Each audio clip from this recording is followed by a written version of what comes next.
Bom dia a todos. Que a paz de Jesus repouse em nossos corações, hoje e sempre. Como no programado, hoje nós teremos a palestra do Adeilson Salles, que é médium, ele é de Serra Negra e bondosamente aceitou nosso convite de vir aqui, então, fazer uma palestra relativa ao diálogo entre pais e filhos, que é muito importante, né? Está ouvindo bem aí no fundo?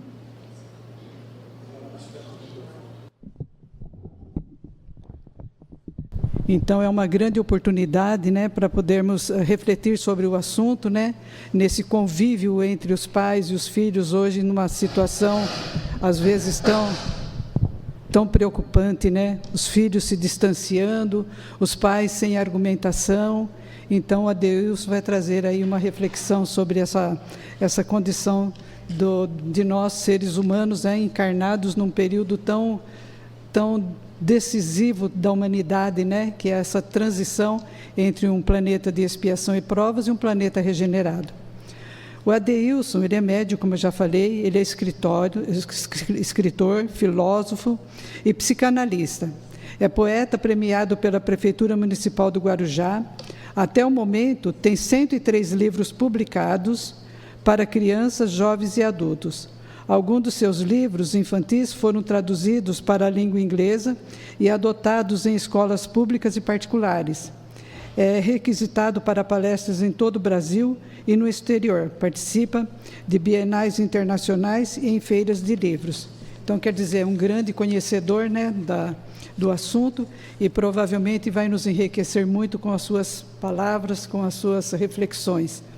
Então, vamos aproveitar este momento, agradecer a Jesus, essa grande oportunidade, e agradecer o Adeilson, que veio aqui, solicitado por nós para trazer esta palestra, e ao nosso mestre de amor, que nos dá a possibilidade de nos reunirmos num dia quente como esse, mas saudável, vamos dizer, porque é um clima de festa hoje, para aqueles que gostam, a doutrina não é contra, cada um faz o que acha de melhor.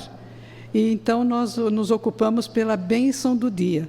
E a Jesus nós erguemos o pensamento em agradecimento e pedindo a Ele que abençoe muito a Adeilson, que ele seja muito iluminado pelos benfeitores espirituais para transmitir a sua mensagem. E a nós que tenhamos os ouvidos prontos para receber essa mensagem e aplicá-la no nosso dia a dia. Muito obrigada, Mestre Jesus. Mas nós sabemos que nada teríamos se não fosse o fato de estarmos aqui criados pelo nosso Pai Criador. E a Ele, então, elevamos o nosso pensamento e oramos com Jesus. Pai nosso que estás nos céus, santificado seja o vosso nome, venha a nós o vosso reino, seja feita, Senhor, a vossa vontade, aqui na terra como também nos mundos espirituais. O pão nosso de cada dia nos dai hoje, perdoai as nossas ofensas, assim como nós perdoamos a quem nos tenha ofendido. E não nos deixeis cairmos em tentações, mas livrai-nos, Senhor, de todo mal, porque é teu o reino, o poder e a glória para sempre. E assim, com essa oração, nós pedimos permissão a Jesus e aos benfeitores espirituais para dar por iniciada a nossa reunião de hoje. Eu quero lembrar que o passe hoje será um passe espiritual. A água estará na sala de passes. Ao terminar aqui a reunião, pega o seu copinho de água lá na sala de passes e tenha um bom dia. Então, eu convido a Adeilson para vir até aqui, ao nosso microfone, e passar a sua mensagem. Muito obrigada.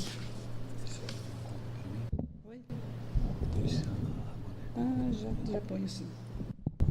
Muito bom dia. Os desencarnados já responderam. Podem responder os encarnados agora. Bom dia. Bom dia. Bom, é uma alegria vir pela primeira vez aqui em Mogi Guaçu. Eu que viajo o Brasil inteiro fazendo palestras. Já falei no Acre, em Rondônia, lá na fronteira com o Uruguai, mas Mogi Guaçu é a primeira vez. Então, eu estou bem feliz por poder fazer amigos. Eu sou natural do Guarujá, do litoral.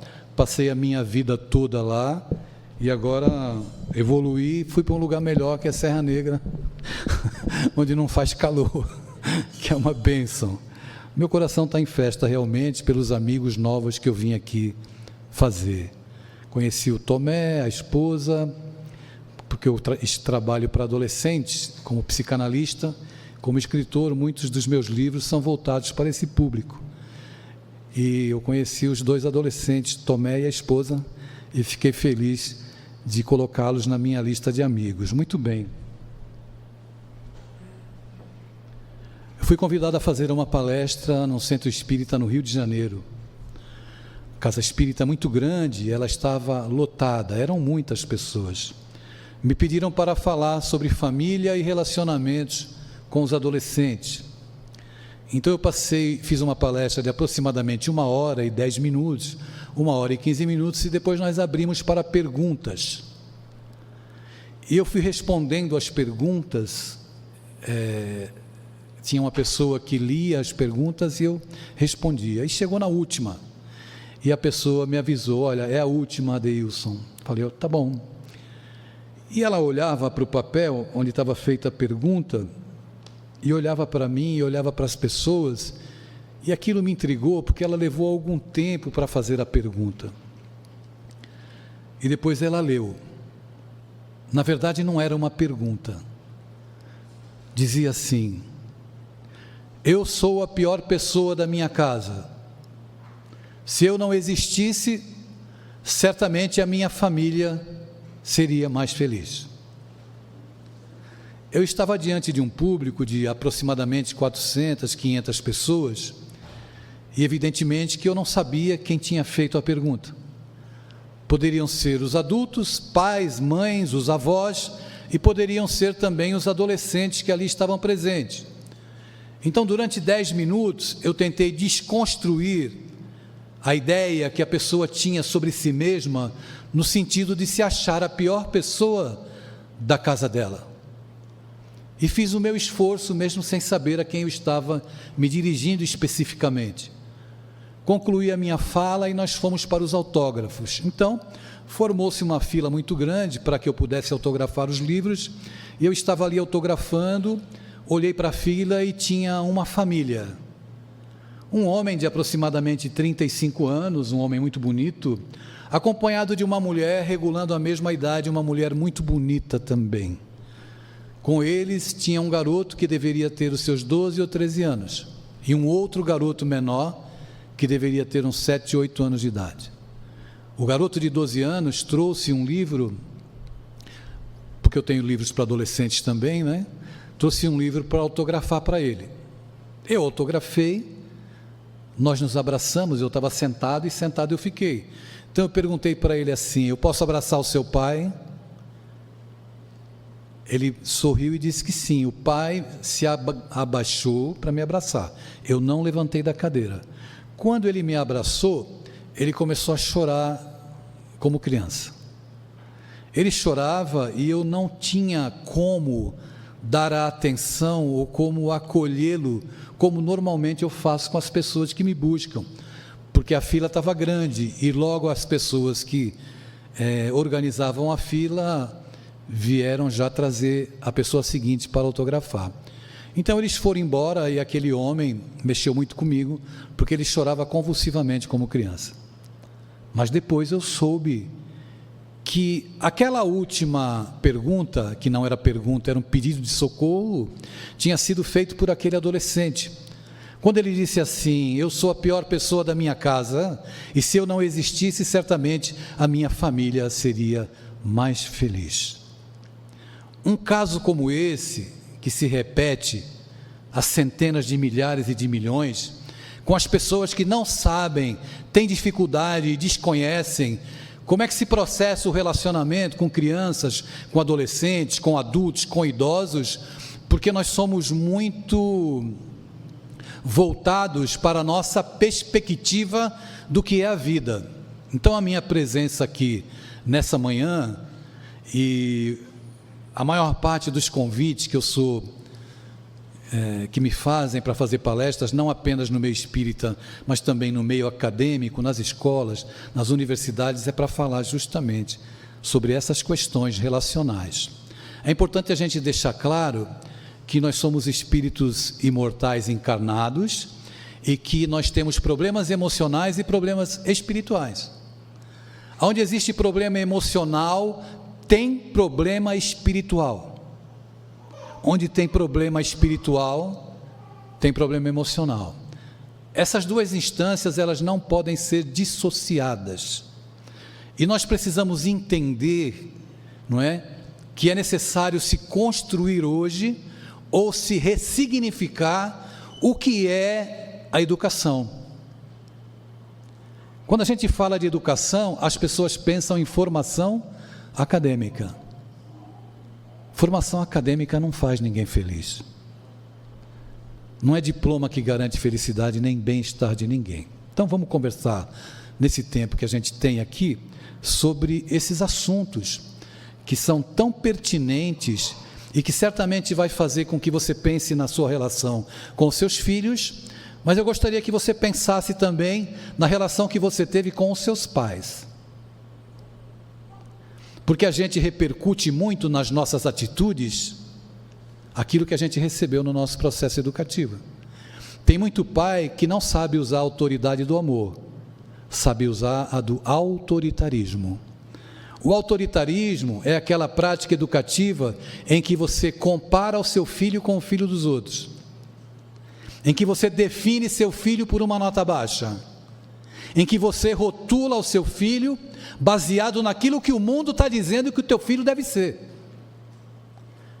Então eu estou lançando esse mês o meu 103º livro por uma editora assim, desde que eu comecei no espiritismo, que eu não nasci em lar espírita, né? Desde que eu comecei, eu tenho assim alguns ídolos, né? Então, por exemplo, Richard Simonetti era meu ídolo, e eu tive a honra de trabalhar com ele durante 2 anos lá no Centro Espírita Amor e Caridade e convivi com ele.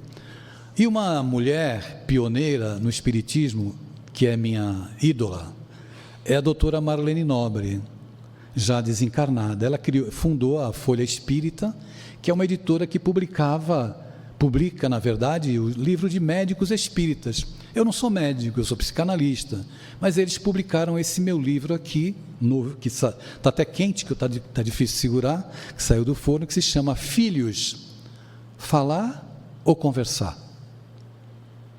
E aí a gente vai fundamentar todo o nosso discurso em cima dessa frase. Porque se você passou a vida inteira falando com seu filho, você não conhece o filho que você tem. Falar com o filho é uma coisa, conversar é outra totalmente diferente. Conversar é dar para o filho ou dar para os nossos pais. A gente sempre tem que pensar nesses dois lados, ok? Eu não vim aqui crucificar pais. Não é? E muita gente me diz quando acaba de ouvir minhas palestras: nossa, eu tinha que ter ouvido a sua palestra há 20 anos atrás.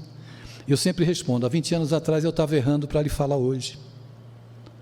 Porque não existe um manual, mas existem algumas circunstâncias ou algumas práticas educativas que elas são determinantes para que a gente estabeleça uma relação com os nossos filhos, uma relação sem autoritarismo, mas com muita autoridade.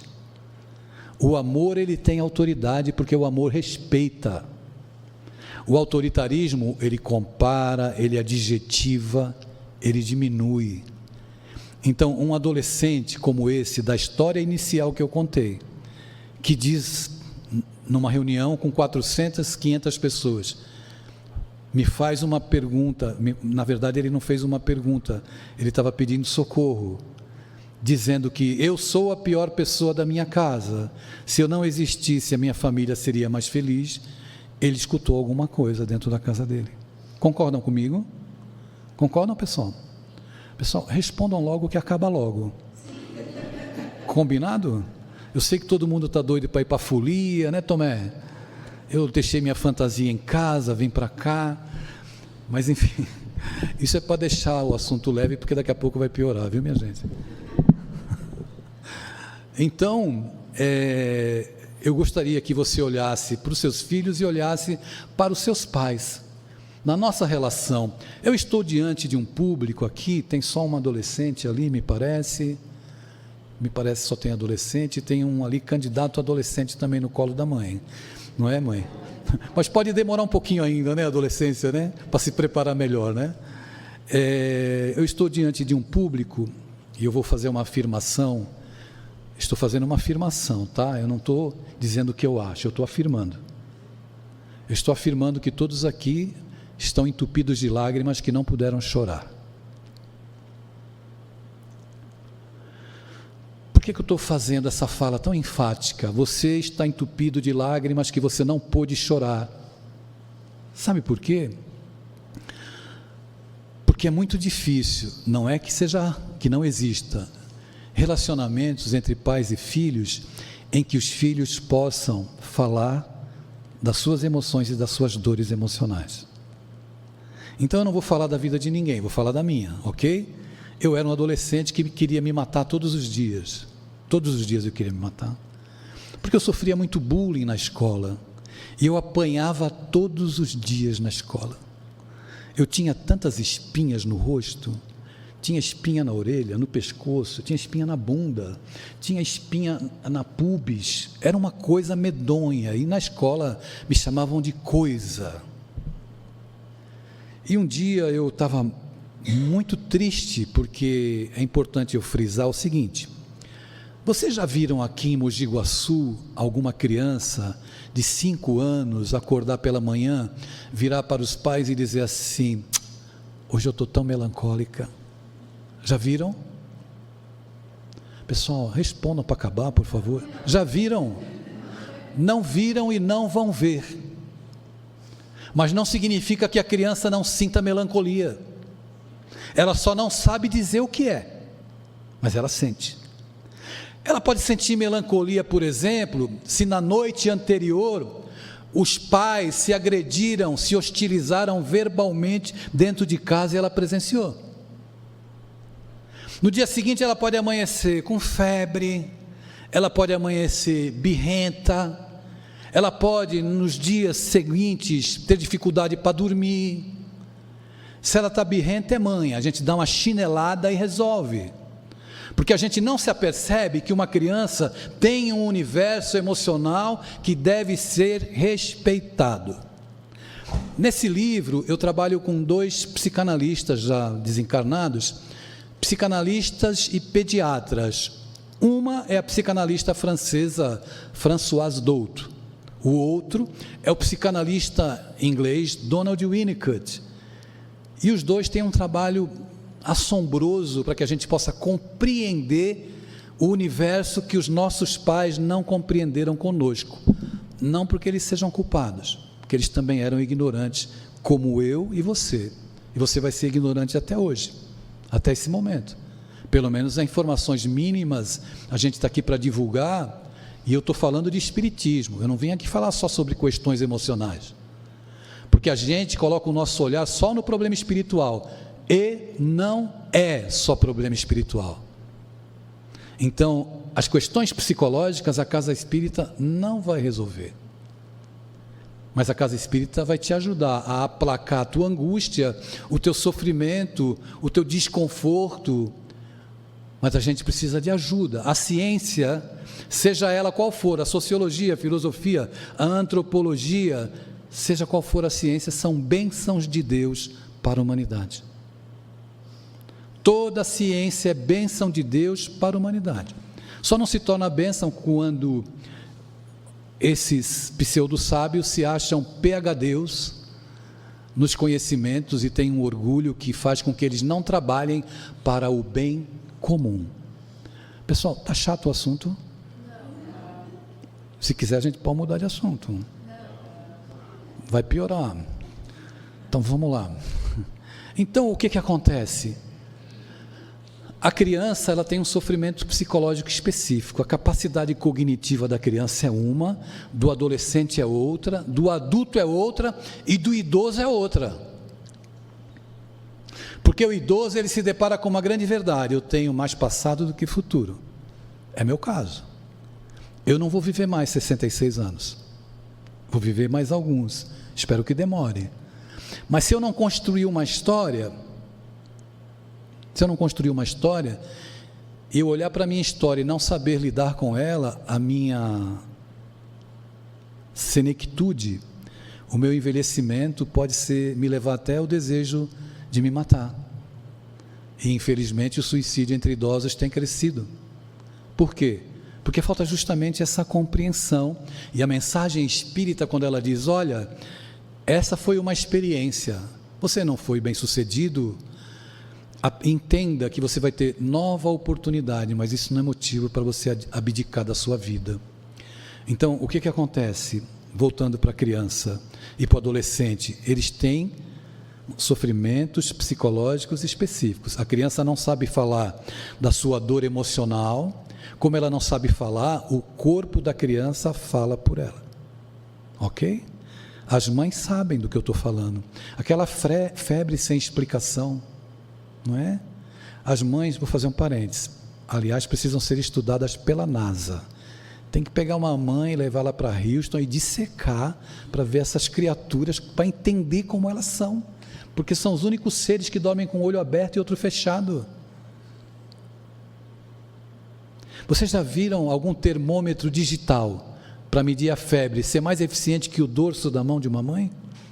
Conhecem?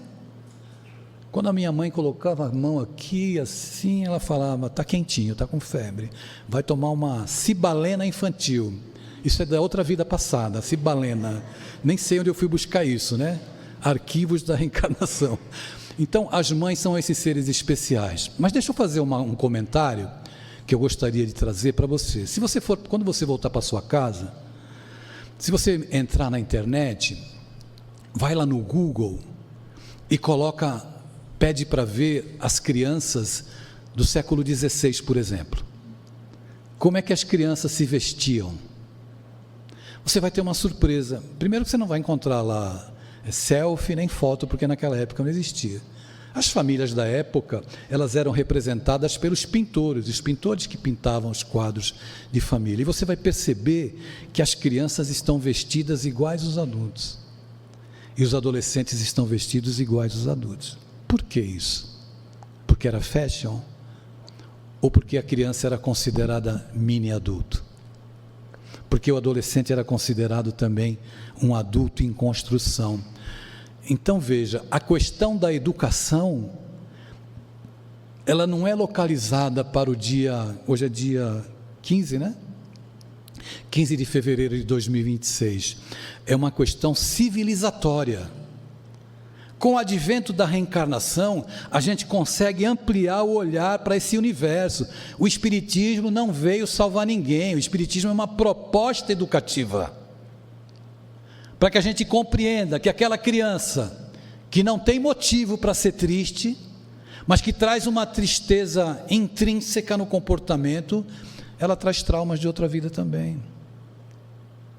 Então tem a depressão exógena. A depressão exógena é aquela promovida pelo meio ambiente que a gente vive, ambiente hostil, família desajustada, tudo que a gente está vendo no mundo. Se você prestar atenção no que está vendo no mundo e valorizar isso, você entra em depressão. Essa é a depressão exógena, promovida pelo meio. E a endógena, que é aquela que o espírito traz pelas suas próprias experiências. Então, se a criança não é respeitada na sua fase infantil, ou o adolescente, quando ele fala alguma coisa, eu estou triste, e você diz para ele que é frescura, você acha que se você der um celular para o seu filho, você está cuidando da saúde emocional dele, evidentemente que você está cometendo um engano. Os nossos filhos precisam de presença. Nossos filhos precisam de presença, assim como eu e você precisávamos e talvez não nos deram presença. Então, eu dizia anteriormente que eu queria me matar todos os dias, porque na minha casa eu não podia falar o que estava acontecendo comigo. Eu não tinha direito a falar das minhas dores emocionais. Um dia eu disse para minha mãe, estou com dor de barriga, mãe, não quero ir para a escola. Ela falou, então você vai ficar em casa hoje. Eu pensei, descobri, eu nunca mais vou para a escola agora. No dia seguinte, mãe, estou com dor de barriga. Se você não for para a escola, vai apanhar em casa. Então eu fui apanhar na escola. Esse universo nosso, relacional com os nossos filhos, ele precisa ser ampliado. Como não fizeram com a gente. Então eu comento muito da minha experiência com o meu pai, que nunca me abraçou. E quando eu abraçava o meu pai, era igual abraçar esse púlpito aqui.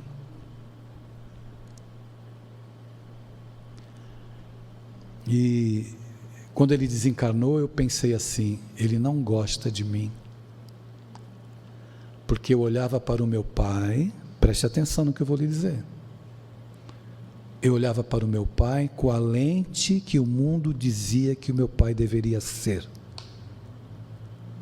Se eu e você, se eu conversasse particularmente com todos aqui, nós fôssemos fazer um checklist do que é seu pai e o meu pai, daquilo que o mundo diz que um pai tem que ser e o que o seu pai é efetivamente, você vai perceber que você não vai ticar muita coisa lá não.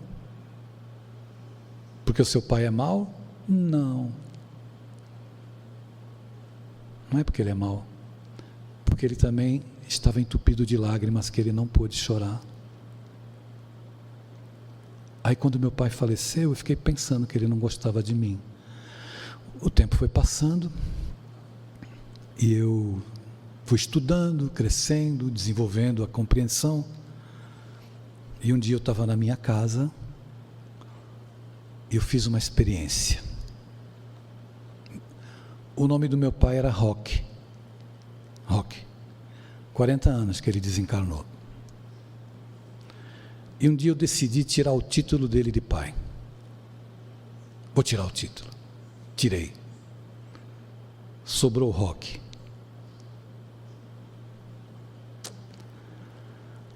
Aí eu olhei para o humano. Quando eu olhei para o humano, eu compreendi meu pai. Porque que ele era daquele jeito. Ficou órfão aos 2 anos de pai e mãe. Nunca recebeu carinho, nunca recebeu afeto. O que ele ia me dar? Aquele discurso. Um homem honesto, trabalhador, trabalhava lá na Companhia Docas do Estado de São Paulo, como maquinista. O patrimônio de um homem é o nome. Amigo é dinheiro no bolso. Eram as falas dele. Mas ele não conseguia falar mais nada. E como ele vivia irritado, menino, olha, eu vou te falar uma coisa. Às vezes é bom a gente viver na ignorância. Quando a gente começa a aprender as coisas e a saber, dói mais. Porque o meu pai era um homem que vivia irritado, então eu fico pensando aqui o que ele não devia sofrer emocionalmente. As tempestades dentro do coração dele. Porque a gente ainda não sabe amar as pessoas. A gente quer amar o que a gente projeta nas pessoas. A gente até projeta Deus. Eu sou homofóbico, sou racista e vou orar para Deus. Eu discrimino as pessoas, eu trato as pessoas como diferentes e vou orar para Deus. Então eu estou projetando um Deus com os mesmos conflitos que eu tenho. E o Deus que Jesus apresentou é um Pai amoroso e bom. Então veja quanta coisa a gente precisa ressignificar, como eu disse no começo. Todo mundo aqui, quando pensa em educação no Brasil, a gente pensa em escola paga, não é isso? Não é, pessoal? Escola paga. Então, educação é uma escola que eu possa pagar. Aí o seu filho vai para a escola, faz o Enem, eu atendo adolescentes ansiosos, vou fazer um parênteses, né? Porque as coisas vão vindo na minha cabeça, eu tenho que citar para exemplificar. Fui fazer uma palestra na cidade de Praia Grande, a pedido da USE, de São Paulo, estadual. E chegando lá, me pediram para falar sobre conflitos emocionais na adolescência. E eu estava falando sobre ansiedade. Tinha uma senhora sentada atrás com um garoto de uns 10 anos. E quando eu comecei a falar sobre ansiedade, ela levantou a mão. Aí eu parei de falar. Ela apontou para o menino e disse assim: ele já é ansioso, já está indo no médico.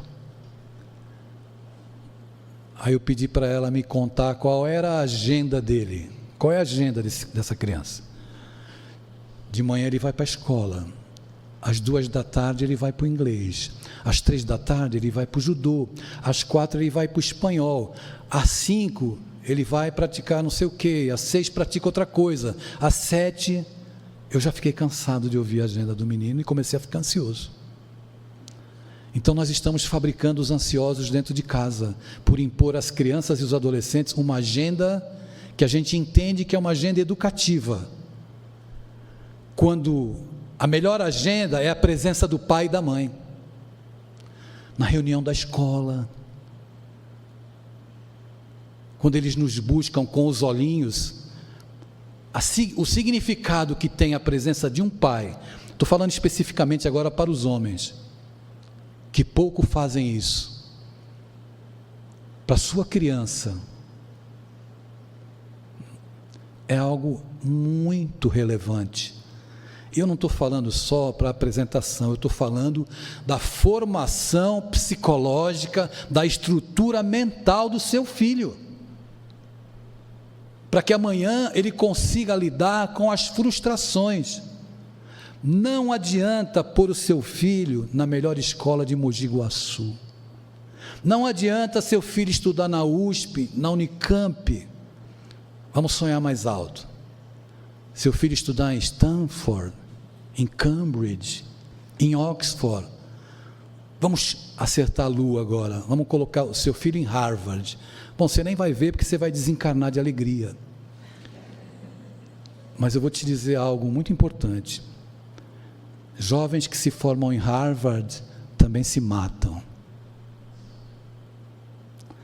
Então qual é a formação? Formação ética moral. Não é para os nossos filhos virarem santos, não, para eles serem cidadãos conscientes do papel que eles estão cumprindo aqui na Terra. Se quando se formar em Harvard, se tiver educação ética moral, vão contribuir para melhorar o mundo. Se não tiverem formação ética moral, vão entender que a felicidade é uma conta bancária poupuda, nada mais. Então, não há como você promover uma educação de qualidade sem olhar sobre esses dois aspectos. Eu escrevi um livro que eu lancei o ano passado, que se chama Construtores de Asas. Esse livro me leva para fazer palestras em secretarias de educação no Brasil, no Nordeste, no Sul. E nesse livro eu falo, não é um livro espírita, ok? Mas é um livro de experiências reais, verdadeiras, que eu vivi nas escolas e vivi na minha relação com os adolescentes. Mas é um livro que eu posso considerar espírita porque ele trata de coisas éticas morais. Ali eu falo sobre o sofrimento dos professores, sofrimento emocional dos professores, coitados. Eu falo do sofrimento emocional dos pais e falo do sofrimento emocional dos adolescentes, porque existe uma falta de entendimento e dos papéis parece que se confundiram. O professor tem que fazer um pouco do papel do pai e da mãe, mas o menino não ouve não em casa, e quando ouve na escola, o professor é candidato a ser espancado, porque as pessoas estão delirando com relação ao que é a educação. É aquele meu copo com água? Ah, está aqui.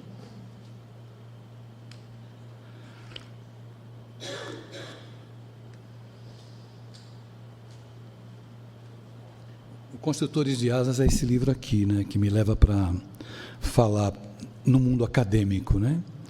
Então, será que a gente não precisa ressignificar um pouco o que é educação? O que vocês acham? Precisamos, né? Tem pai que define filho por uma nota baixa. 10 disciplinas. Chega no final do bimestre, o garoto traz o boletim. 9 notas boas e uma nota baixa. Para qual nota os pais vão olhar? Não ouvi.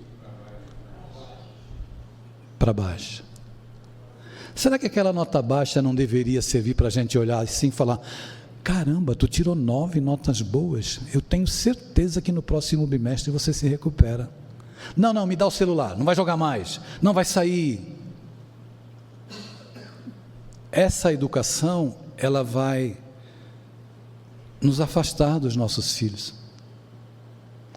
Porque se existe algo que acaba com qualquer relacionamento, acaba com o casamento, acaba com o namoro e acaba com a relação pais e filhos, sabe o que é?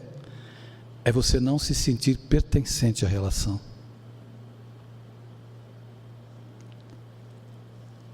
E a psicanalista francesa, que eu trabalho esse assunto aqui nesse livro, né, Filhos Falar ou Conversar, ela diz que a criança precisa ser vista como sujeito desde a hora que nasce.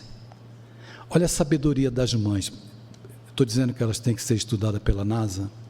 A criança tem 5 meses. É evidente que a criança ainda não tem capacidade de raciocínio. Mas quando a criança está ali, a mãe vai trocar. E ela fala, meu amor, mamãe vai trocar você. E você pensa assim, a criança não está entendendo. Não está entendendo, mas está sentindo. Porque o amor, ele se expressa assim.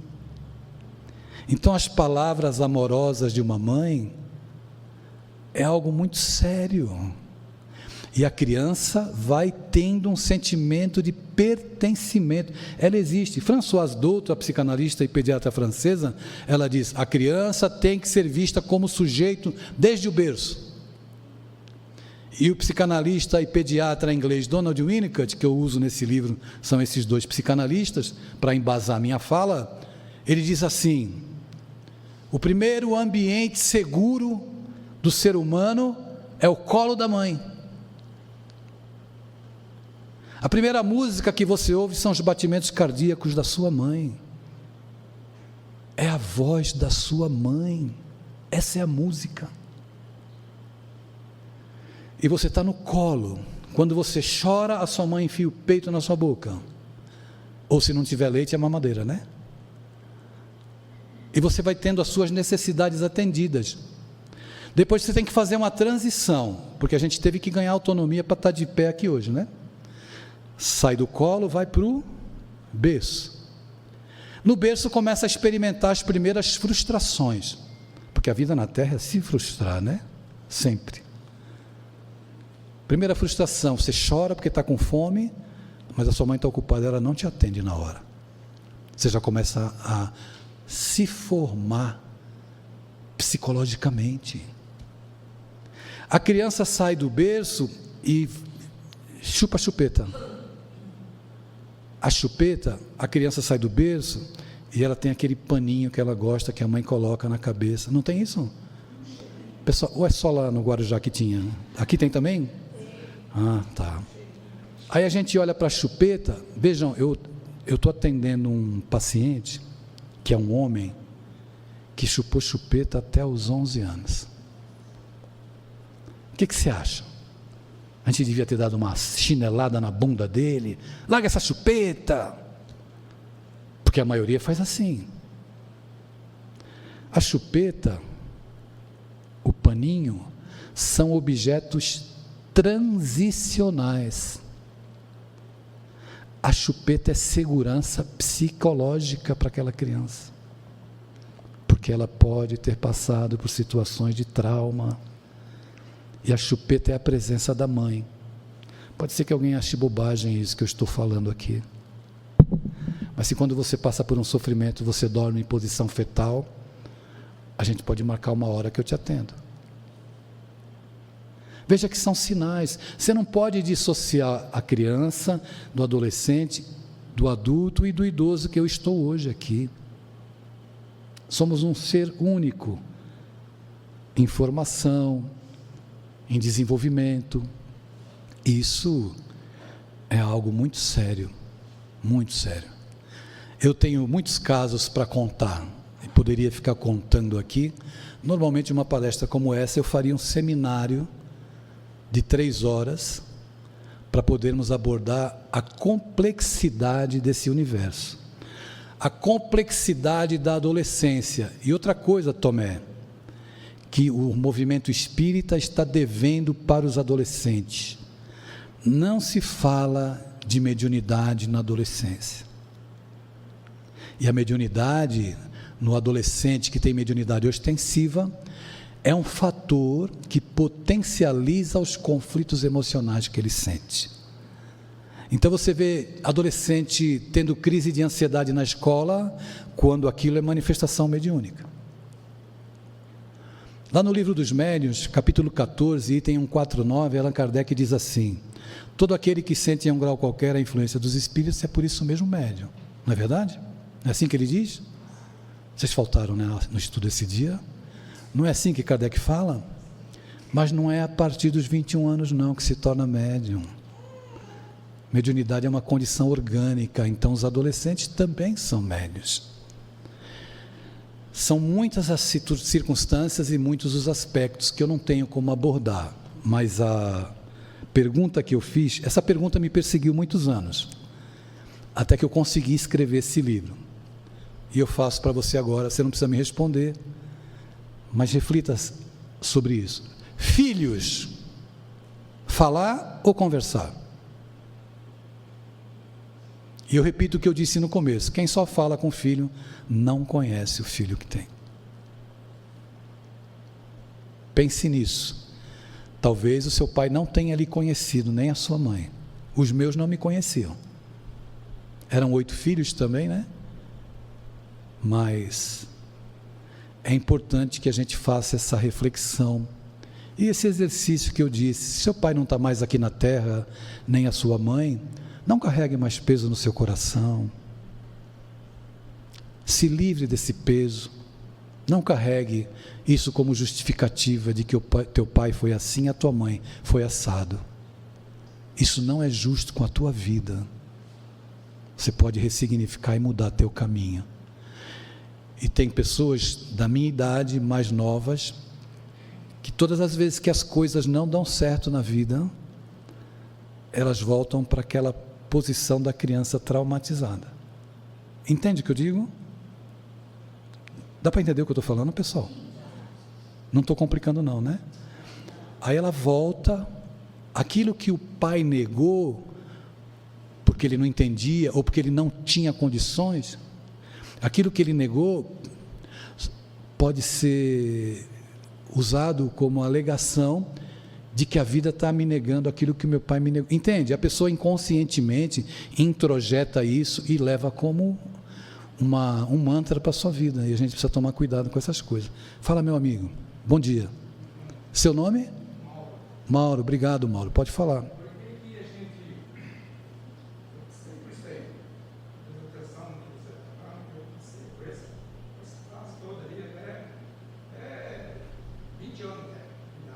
Sim. Então, quando eu falo, obrigado, viu, Mauro, pela tua fala e pela tua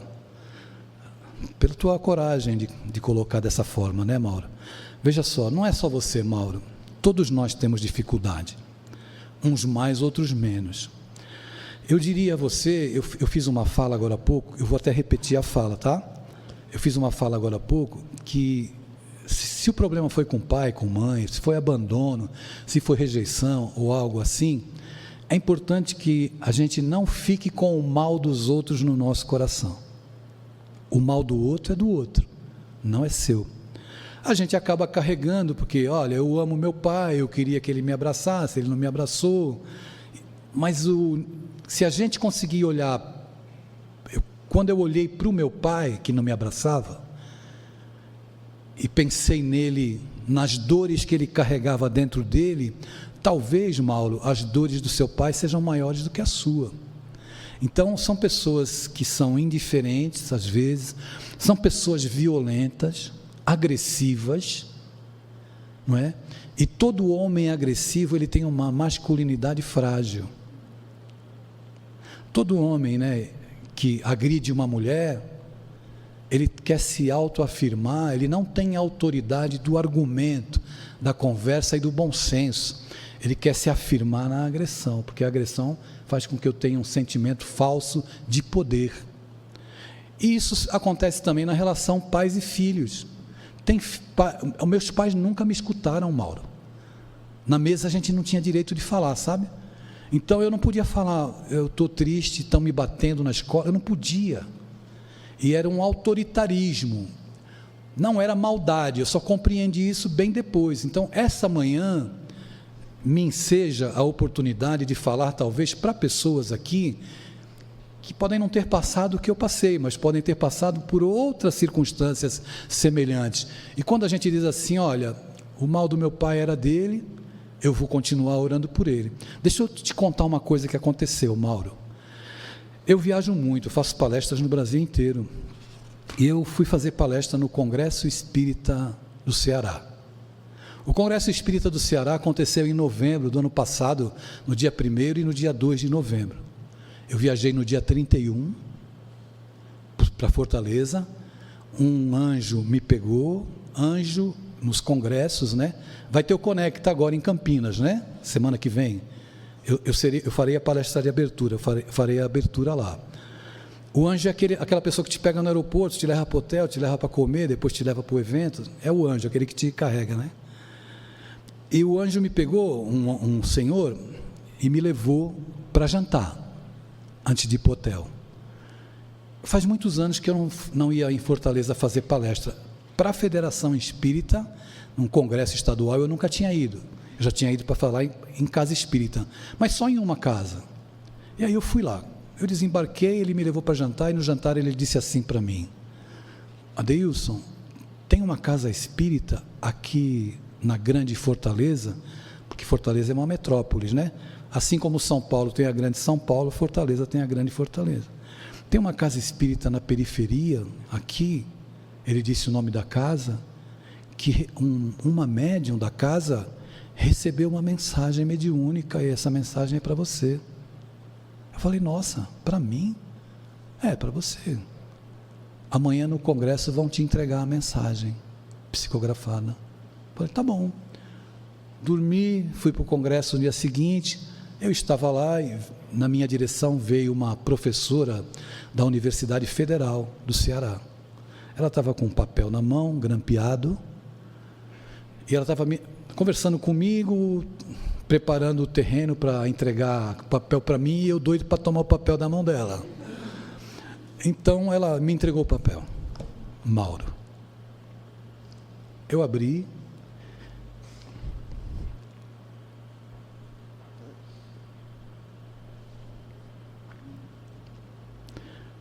E a mensagem começava assim: meu filho, me perdoa. Eu não sabia que você tinha tanta inteligência na cabeça. Eu dizia para tua mãe, quando tu era menino, que você não ia dar em nada. Ele foi falando, falou coisas que só eu sei, nem quem vive comigo sabe, só eu sei. E ele me disse, e no final, entre tantos pedidos de perdão, ele assinou, Roque Silva Salles, meu pai, 40 anos depois, em Fortaleza. A gente fica com as mágoas e a gente não consegue compreender às vezes, e a gente precisa, esse é o papel do Espiritismo, ampliar o nosso olhar para a vida. Os nossos amores, assim como os nossos desafetos, eles continuam vivos. Então, quando você faz uma fala dessa, que me comove, né? A tua fala me comove, porque a gente tem semelhanças em vivências de aprendizado aqui na Terra, como filhos. Mas é importante a gente entender que nós precisamos fazer um movimento de humanizar o nosso olhar e o nosso pensamento para com os nossos pais. Por que ele era assim, né? O que a gente tem que saber? Por que agia dessa forma? Existe sempre uma razão. Aí a gente vai tirar o peso e entender. Falar assim, eu não sabia mesmo o que fazer. Com amor, com afeto, com o filho, com a esposa.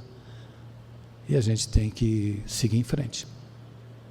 Não sei se eu ajudei você, porque tem a parte aí que é a sua, que lhe cabe fazer, né? Eu só tentei aqui trazer alguns exemplos, tá bom? A gente está se encaminhando para o final do nosso encontro.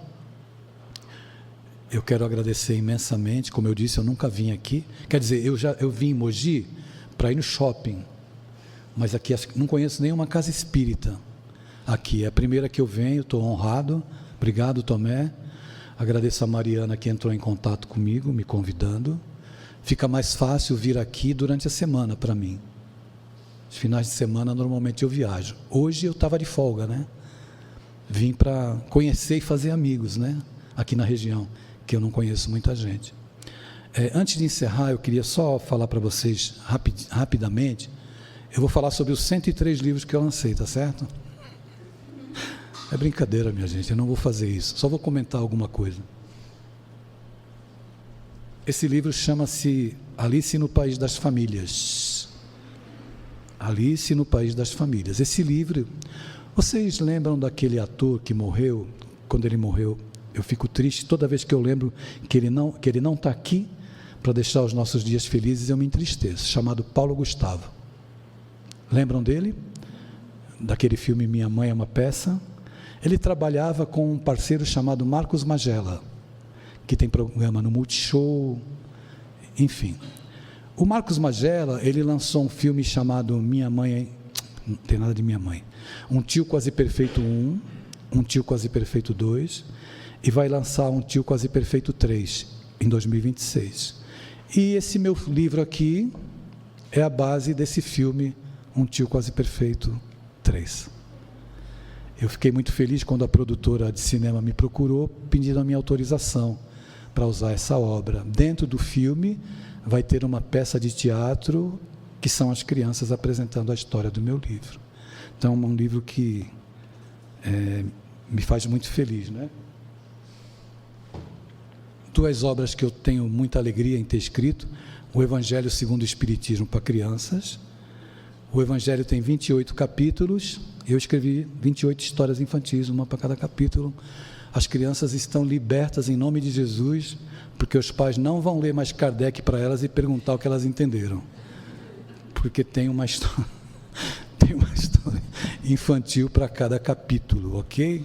Pode ler lá o Evangelho de Kardec, que tem uma história infantil para você contar para a criança. O Livro dos Espíritos para criança foi o meu 100º livro. São 2 volumes. O 2º volume já está terminando, eu já escrevi, já está sendo ilustrado e vai ser publicado ainda, espero eu, no primeiro semestre desse ano.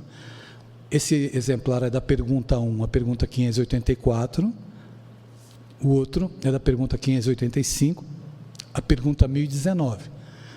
Não são perguntas para as crianças, são histórias, não é? Que trabalham o conteúdo dessas perguntas. Então, tem história aqui que você vai poder falar com a criança sobre fluido vital, por exemplo, numa história infantil. É boa para os adultos que também têm dificuldade de aprender sobre o fluido vital. Em março, agora, eu vou lançar o livro que se chama A Maior História de Todos os Tempos, infantil, que é, na verdade, eu fiz a adaptação do livro Boa Nova para crianças. Então, são 30 histórias infantis. É um projeto como esse, só que é com o livro Boa Nova, que a gente vai lançar. Esse livro é um dos meus livros que mais vende, né? Que eu escrevi como psicanalista e como espírita, Inimigo Íntimo, onde eu falo dos monstrinhos que a gente dá ração diariamente, faz questão de conviver com eles. E esse aqui é um livro que eu escrevi em setembro de 2024, quando uma mulher me mandou mensagem às 4 horas da manhã, uma mulher que eu nem conhecia, eu só tinha contato através do WhatsApp, que ela fazia agendamento na época da pandemia para que eu fizesse lives para o Recife, e ela me mandou mensagem, o meu celular fica ligado 24 horas, porque tem adolescentes com risco de suicídio, então eles podem me acessar e me acionar a hora que eles quiserem, não importa, não tem problema. Às 4 horas da manhã eu fui no banheiro, quando voltei o celular acendeu, tinha uma mensagem, era essa mulher. Ela me mandou 2 frases. A primeira frase dizia assim: eu preciso de você. A segunda: fui diagnosticada com câncer. Então eu percebi que ela estava enfrentando uma tempestade, Eu pensei na tempestade dela, pensei na minha e pensei na tempestade das pessoas de uma maneira geral. Aí eu decidi escrever esse livro, Ouvindo Deus na Tempestade, porque Deus fala conosco antes, durante e depois da tempestade. Para a gente se despedir, tem um outro livro que eu não peguei, que eu esqueci, que se chama Um Céu para o Meu Filho. Eu nunca imaginei que um dia eu fosse psicografar uma obra de Bezerra de Menezes, mas a gente acabou recebendo um livro que se chama Um Céu para o Meu Filho. E tem uma história no livro, o livro tem muitas histórias, de uma mãe que o filho morreu. Então ela começou a procurar os religiosos. Ela batia na porta de um, diziam uma coisa para ela. Batia na porta de outro, diziam outra coisa para ela. E um religioso disse assim: mas o seu filho não é aquele que se suicidou? É, o meu filho é aquele que se suicidou. Então, se ele se suicidou, a senhora quer o quê? Ele é um réprobo. Nem Deus quer saber desse filho. Mas as mães, como eu disse, precisam ser estudadas. Ela não aceitou o que os religiosos diziam para ela. E ela começou a orar.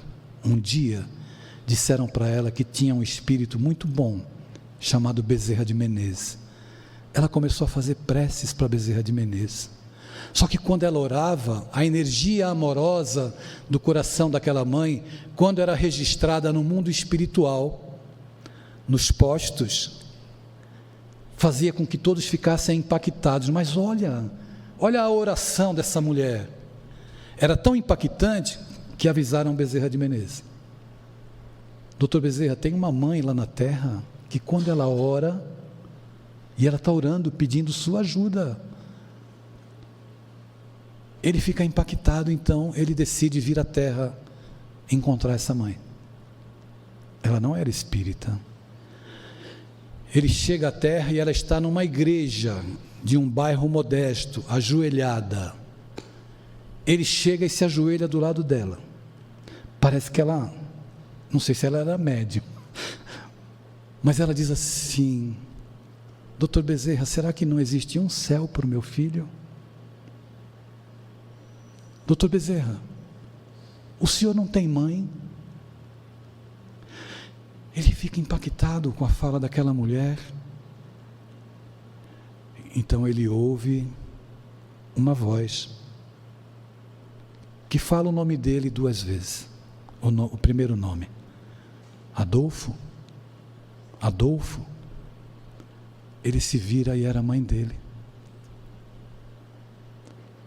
que diz para ele assim: meu filho, você tem que andar pelos lares, visitar as mães e dizer para todas elas que Deus tem um céu para cada filho dele. Quando eu recebi essa história e recebi o nome do livro e vi que eram palavras que eu não teria como elaborar, mesmo sendo muito criativo como eu sou, eu me rendi, recebi a obra e graças a Deus ela tem ajudado a muita gente. Eu fico muito feliz. Eu desejo a todos um feliz retorno aos vossos lares. Nós estaremos ali fora para abraçar quem quiser um abraço.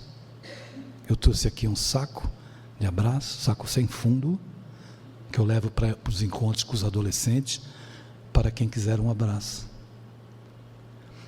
Se você quiser conhecer meu trabalho, eu perdi o acesso à minha página no Instagram, que tinha muitos seguidores, e fiz outra, Adeilson Salles Escritor. Quem quiser me conhecer, Adeilson Salles Escritor. Eu desejo que todos voltem felizes, em paz para os seus lares, porque é tão maravilhoso ter um lar, não é verdade? Não é importante se esse lar é uma mansão, se é um ninho, se é uma casa no caminho, uma tapera na favela, um bangalô, seja lá o que for. O importante é que dentro dele tenha a figura do amor de mãe ou de pai, de esposa ou de marido, a presença de um filho, ou pelo menos a companhia de um cão, porque é muito triste viver na solidão. Mas se eu a ninguém tiver para me amar, nem um teto para me agasalhar, nem uma cama para me deitar, nem aí reclamarei.